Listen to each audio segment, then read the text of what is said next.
এই দুটো জিনিসের মধ্যে সব থেকে আগে জেরি ক্যানটাই দেখিয়ে নিই। তো জেরি ক্যানটা আমি 5 লিটারে নিয়েছি, 5 লিটার। এর আগেও একবার ওয়েলিংটনে গিয়েছিলাম জেরি ক্যান খুঁজতে, ব্ল্যাক কালার পাচ্ছিলাম বলে নিইনি।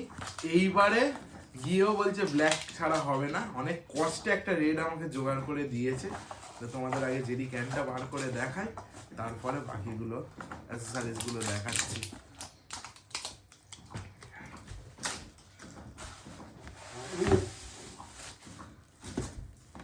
এই হচ্ছে জেরি ক্যান, এতে 5-10 লিটার এ ঢুকবে পেট্রোল।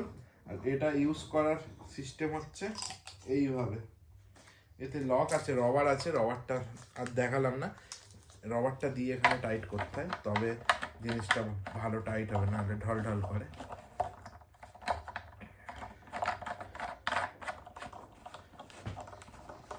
এই দেখো, এইটা এখানে থাকে।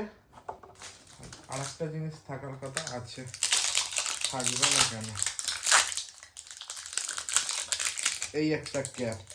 এইটার কাজ কি তোমাদের আমি বলি। এখানে কিন্তু দেখো একটা ফুটো করা আছে, এই ফুটোটার কারণ হচ্ছে এটাও তোমরা এরকমভাবে লক করতে পারো যখন পেট্রোল নেবে, কিন্তু পেট্রোলটা ঢালার সময় এটা খুলেই দিতে হয়। কারণ আমরা যখন বোতলে জল ঢালি, দেখবে যখন ঢালি কেমন একটা ভাবে পড়ে, আর এইটা খুলে দিলে এয়ার পাস হবে, এয়ার ভেতরে ঢুকে থাকে বলে ভালোভাবে পড়বে না। এইটা এয়ার পাস হওয়ার জন্য দিয়েছে, ডাইরেক্ট মানে স্মুথলি পেট্রোলটা পড়বে, যাতে ঠিক জায়গায় যায় পেট্রোলটা। নাহলে অনেক সময় কি হয়, তেল ট্যাঙ্কের বাইরেও পড়ে যায়, ওই জন্য এই সিস্টেমটা। আর এইটাও লক করার সিস্টেম আছে, দেখিয়ে দিই।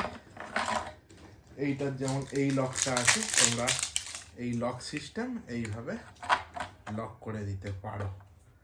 ঠিক আছে, হয়ে গেল। আর একটা জিনিস দিয়েছে, এই জেরি ক্যানটা স্যাডেল এতে আটকানোর জন্য, সরি এতে ক্র্যাশ গার্ডে আটকানোর জন্য এখানে দিয়েছে। আর তার সাথে এই লক সিস্টেমটা দিয়েছে, এখানে লক করে দিতে পারো, যাতে তোমার ক্র্যাশ গার্ড থেকে বা স্যাডেলেও অনেকে লাগায়, সেখান থেকে তোমরা যাতে না, মানে কেউ যাতে না খুলে নিয়ে চলে যেতে পারে, তোমরা ডাইরেক্ট লক করে দিতে পারো। কারণ এখন 10 লিটার তেল মানে ধরে রাখো 1000-1200 টাকা লিটার দাম হয়ে গেছে। আর এটা হচ্ছে ক্র্যাশ গার্ডে লাগানোর জন্য। আমি ইচ্ছা আছে আমি ডাইরেক্ট ঝেলে, এই পাতটাকে ঝেলে লাগানো।